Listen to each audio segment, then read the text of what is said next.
एक गांव था, काली नगरी। नाम के ही तरह गांव में भी सूरज ढलने के बाद कोई घर से बाहर नहीं निकलता था। उसी गांव में थुंग थुंग अपनी पत्नी के साथ रहता था। वह एक गरीब मजदूर था। दिन भर पत्थर तोड़ता और शाम को थोड़ी सी मजदूरी लेकर घर लौटता। उसकी पत्नी दिल की बहुत साफ थी, लेकिन वो हमेशा एक अजीब सी बीमारी से घिरी रहती थी। थुंग थुंग के पास इतने पैसे नहीं थे कि वो शहर जाकर उसका इलाज करा सके।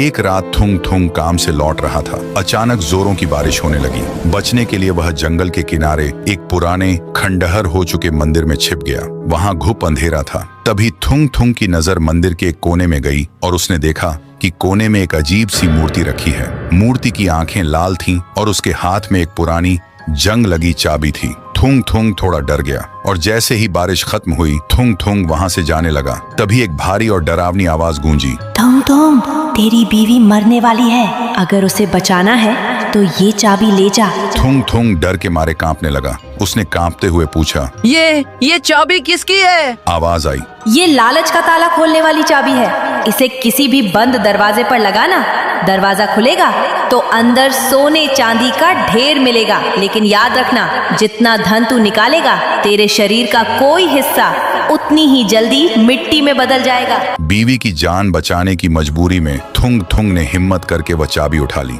घर आकर उसने वह चाबी अपनी टूटी अलमारी के ताले में लगाई। ताला खुलते ही अलमारी सोने के सिक्कों से भर गई। थुंग थुंग को अपनी आंखों पर विश्वास नहीं हो रहा था। थुंग थुंग ने अगले ही दिन शहर से डॉक्टर बुलाकर अपनी बीवी का इलाज शुरू करवा दिया। लेकिन चमत्कार के साथ खौफनाक सच भी सामने आया। अगली सुबह जब थुंग थुंग सोकर उठा तो उसने देखा कि उसके बाएं हाथ की 2 उंगलियां काली पड़कर सूखी मिट्टी बन चुकी थीं। उसे दर्द नहीं हो रहा था, लेकिन वह अंदर तक दहल गया। थुंग थुंग समझ गया कि यह चाबी एक श्राप है। उसने फैसला किया कि बीवी का इलाज हो गया है, अब वह कभी इस चाबी का इस्तेमाल नहीं करेगा। लेकिन गांव के लालची साहूकार को थुंग थुंग के पास अचानक आए सोने के सिक्कों के बारे में पता चल गया। एक रात वह अपने पहलवान के साथ थुंग थुंग के घर आया। उसने थुंग थुंग को बेरहमी से पीटा और वह जंग लगी चाबी छीन ली। थुंग थुंग के बदन में दर्द हो रहा था, फिर भी उसने चिल्लाया, मत ले जाओ लाला, वो चाबी इंसान को खा जाती है। लेकिन लालच में अंधे साहूकार ने एक न सुनी। साहूकार अपने घर गया और उसने अपने बड़े कमरे के दरवाजे पर वह चाबी लगा दी। जैसे ही दरवाजा खुला,